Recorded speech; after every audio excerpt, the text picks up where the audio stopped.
Hey everyone, welcome back to the channel. Thanks for tuning in for another episode. Today for you, I've got a bunch of different tips that will make you a much more efficient drop shot fisherman. We all know that a drop shot, which is this guy right here, where you've got a bait above a weight, is a fantastic technique to be used to generate strikes in really high pressured areas, to generate strikes in lakes that don't see much pressure. It is a fantastic technique. The problem we have with the drop shot is it can be kind of a pain in the butt for a bunch of different reasons. One, it can be a hard bait to stow because you've got your weight hanging below the worm. So, when you're switching rods, a lot of times the line just gets tangled in other rods. Maybe you catch a fish and you use a net. Well, the fish is in the net. Your weight almost always, without a doubt, gets tangled in the net somewhere. It's a technique that has a ton of line twists. So there's a lot of things here that I don't like about a drop shot. Now, having said that, I still use it on a regular basis because of how good it is at catching fish. So to combat that, I've also got a few things that I like to do to really help it to take away some of those negative things about the drop shot. And that's what I want to share with you are these various tips.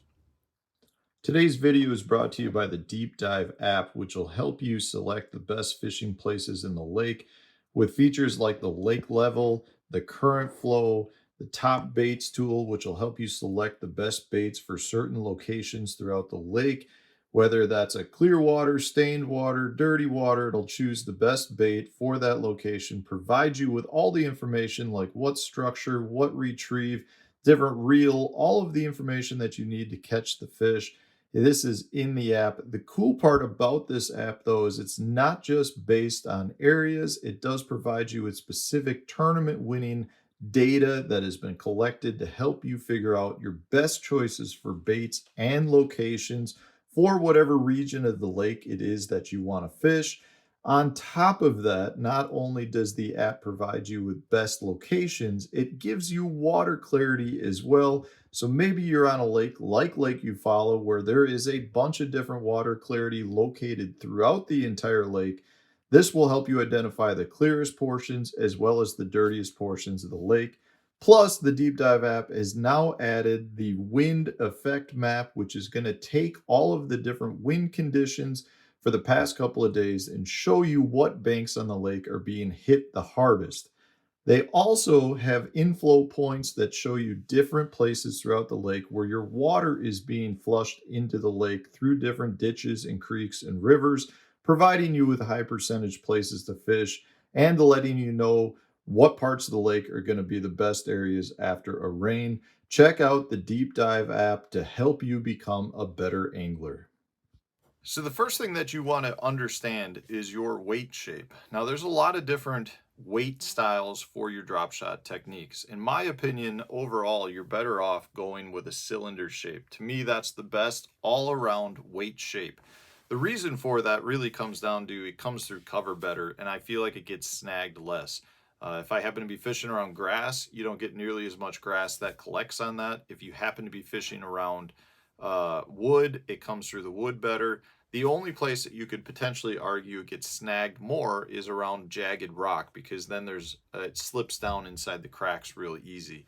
But overall, I prefer that much better. The round style weights, like this guy right here, I generally tend to throw more if I'm looking for the bait to roll along the bottom, or I'm fishing some of that larger rock where you've got more crevices and the weight tends to get hung up more. That bigger ball shape kind of prevents the weight from getting into some of those cracks. So the weight shape is very important. But more than that, I think the most important thing about your weights is actually the clip, the line tie clip, as you can see at the top. So a true drop shot weight comes with a line clip. So a line clip meaning that the idea with a line clip is you run your line through it, pull it tight, and if you get stuck and you pull on your line, the weight breaks off, but you get back your hook and you get back your worm. To me, I am not a fan of drop shot weights that have clips. So what I actually do is I'll open them up. You can see I've opened that one up. I tend to just take another hook that I've got laying around. I put it right in there and I pull it tight and that opens it up. The reason this is so important is this is one of the main causes of line twists. So you can eliminate your line twist by opening that up. And the reason for that is your knot comes right off the top of the line clip. If you're tying onto a line clip or your line is just being pinched in the line clip, what that means is your line is coming out either left or the right side of that clip. Well, when you retrieve that bait, cast after cast after cast, that line is actually acting as almost like a propeller, and it's spinning that weight. So that weight is spinning, it's creating a ton of line twists for you. If your line comes right off the top of your weight's just going to be pulled back to the boat when you retrieve it. It's not going to actually act as a propeller and create that line twist.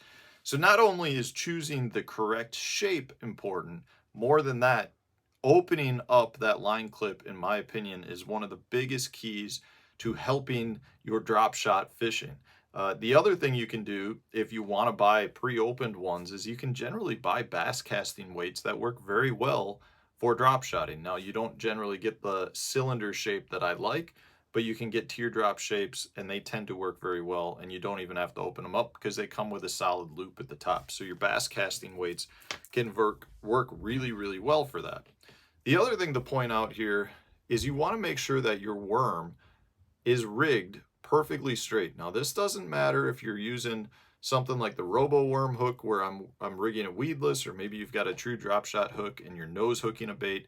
The key here is you want to have it dead smack in the center. If your hook is off to the side a little bit, it's going to act as a propeller again. So when you retrieve this, you can see my hook's off to the side.